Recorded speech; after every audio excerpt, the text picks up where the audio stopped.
ऐसा छेद करना है कि आने वाले भविष्य में कोई भी पार्टी युवाओं के हकों की इस माया जाल की नगरी को दोबारा से ना बसा पाए। ना हारे थे ना हारे हैं, हम उस चीज से बंधे हैं कि हम प्रशासनिक सेवाओं की तैयारी करने वाले स्टूडेंट्स हैं। हमें उन नेताओं को मैं बोलना चाहूंगी, हमारे युवाओं की यही आवाज है कि दिल्ली भी हमारे से दूर नहीं है, दिल्ली भी हमसे दूर नहीं है। इंकलाब जिंदाबाद, एसआई भर्ती रद्द करो, रद्द करो, रद्द करो। बदललाल सरकार होश में आओ, होश में आओ, होश में आओ। होश में आकर काम करो, काम करो, काम करो। अरे काम न करो तो डूब मरो, डूब मरो, डूब मरो।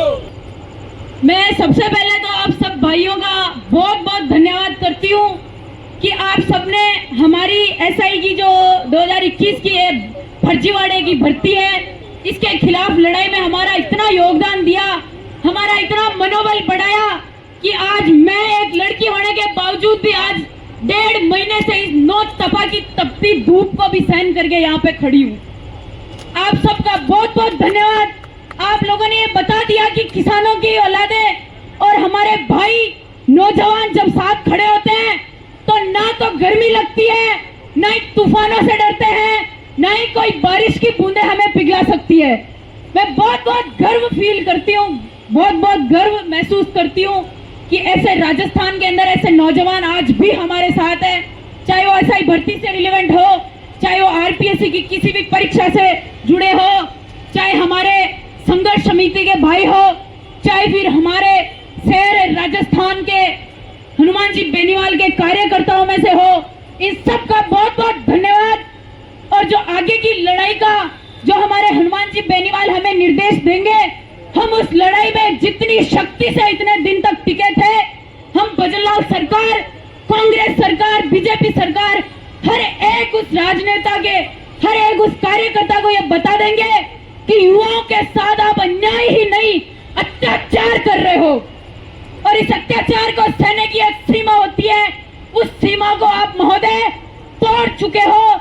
हमारी संघर्ष की जो एक आखिरी सीढ़ी थी वो भी आप लोगों ने जगह दी है आपने, और अब चाहे हमारे हनुमान जी बेनीवाल हमें आरपीएससी का घेराव करने की कहे, चाहे दिल्ली की ओर प्रस्थान करने की कहे, उन नेताओं को मैं बोलना चाहूंगी, हमारे युवाओं की यही आवाज है कि दिल्ली भी हमारे से दूर नहीं है, दिल्ली भी हमसे दूर नहीं है, और सीएम हाउस भी हमसे बिल्कुल दूर नहीं है।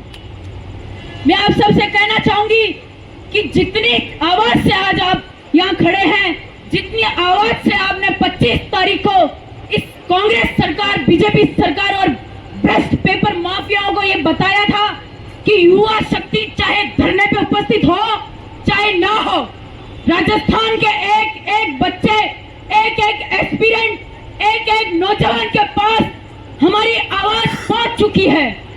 ना हारे थे ना हारे हैं, हम उस चीज से बंधे हैं कि हम प्रशासनिक सेवाओं की तैयारी करने वाले स्टूडेंट्स हैं। हमें लॉ एंड ऑर्डर्स की मर्यादा बहुत अच्छे से पता है, और जब जिनका मार्गदर्शन करने वाले स्वयं हनुमान जी बेनीवाल हो तो वो नियमों का पालन करने से पीछे नहीं हटते। मैं आप सबसे लास्ट में यही कहना चाहूंगी कि इस पोपा बाई की पोल में अब ऐसा छेद करना है कि आने वाले भविष्य में कोई भी पार्टी युवाओं के हकों की इस माया जाल की नगरी को दोबारा से ना बसा पाए। एक एक युवा खड़ा हो, हमारा अधिकार है ये, हमारे खुद के माँ बाप ने, हमने इन सरकारों को चुना है। आज शर्म की बात यह है कि जोगाराम जी पटेल की पत्ती पकड़ी गई, उस पर रत्ती इंच मात्र भी प्रतिक्रिया नहीं है। जाबरमल जी खर्रा का बयान था कि फर्जीवाड़ा तो साफ हुआ है, लेकिन कैंसिल करना भी चाहते हैं, लेकिन करें कैसे? अन्याय, जिन बच्चों ने न्याय से, जिन्होंने नंबर लाके और जिन्होंने मतलब बिना पेपर खरीदे जिनका नंबर आया था, वो भी गिने चुने, उनके साथ अन्याय हो जाएगा।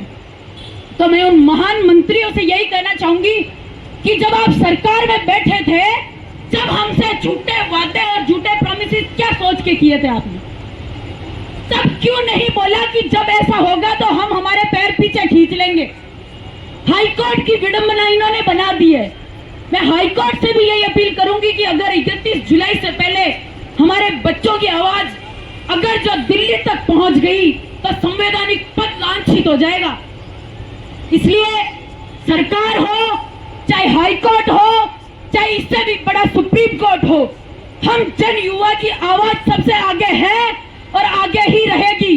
मैं उन हर एक नौजवान से आवाज करके यही बोलना चाहूंगी कि गुटों में बटके और छोटी छोटी गुटबाजी करने वाले छोटे निकले नेताओं के सानिध्य में अपनी आवाज उठाना बंद करें और एक होकर अपनी आवाज उठाए। आरपीएससी की पुनर्स्थापना कोई छोटा मुद्दा नहीं है। आरएस भर्ती परीक्षा जो मेंस की होने वाली है, शर्म की बात है इस आरपीएससी को कि बिना परिणाम दिए हुए आज बच्चों की परीक्षाएं ले रहे हैं। कितने पदों के साथ तो ये इसके अंदर इन्होंने कितना बड़ा जाल बिछाया है। उन मेंस वाले बहन भाइयों से, मेरे साथियों से भी मैं कहूंगी, लेकिन एक होने की जरूरत है। जब तक एकता नहीं होगी, जीत अनिश्चित है आपकी। एक होके लड़ेंगे, चाहे किसान की औलादे हो, चाहे नौकरशाही की औलादे हो, जवान जवान होता है। और एकता में, संगठन में जो शक्ति है वो किसी भी राजनेता की कुर्सी में नहीं है। साथियों, मैं आप सबका लास्ट में यही कहते हुए अपने शब्दों को विराम दूंगी कि जब जब युवा बोला है, अरे जब जब युवा बोला है, और अब की बार 5 साल पूरा होने से पहले पहले राज सिंहासन को डोलाने का ये काम कर रहे हैं और हमें इसको चरम परिणाम तक पहुंचाना है। क्योंकि हमारे हक खा गए, ये हमारी आत्माएं रोती है। भजन लाल जी, आपको हमारी लड़ाई से कुछ सबक मिलेगा या नहीं मिलेगा, लेकिन इतनी बद्दुआएं लगेगी कि पुनर्योनि में आप अगर मनुष्य बने तो आप एक स्टूडेंट होने लायक नहीं बचोगे। पहुंचा दे मीडिया अगर मेरी बात सुन रहे हैं तो कि हमारी हर एक बच्चे की बद्दुआ है और पेपर माफियाओं को जो शह दे रहे हैं, उन पेपर माफियाओं की कमर बहुत जल्दी टूटेगी। हमारे सुप्रीमो हनुमान जी बेनीवाल बैठे हैं, यही हमारा आत्मविश्वास है और यही हमारी जीत है। अब भी लास्ट लाइन यही बोलूंगी कि जो बच्चे, जो युवा शक्ति, जो नौजवान आज इस पीढ़ी से गुजर रहा है, उनको अगर कोई बरगलाने की कोशिश करे कि ये राजनेता है और राजनीति कर रहे हैं, तो राजनीति का नाम ही नीति है और इन्होंने नीति के रास्ते चल के युवाओं के लिए आवाज उठाई है। भाइयों, अनीति करने वालों को पहचानो और उनकी सीटों से उनको नीचे पटको, वरना आप भी रोते रहोगे और आने वाली पीढ़ी आपको नमन करने की बजाय शर्मिंदगी महसूस करेगी कि हमारे साथी, हमारे माँ बाप, हमारे पेरेंट्स थे जो हमारे लिए लड़ लेते, तो आज हमारा ये दुर्दशा नहीं होती। जय जवान, जय किसान।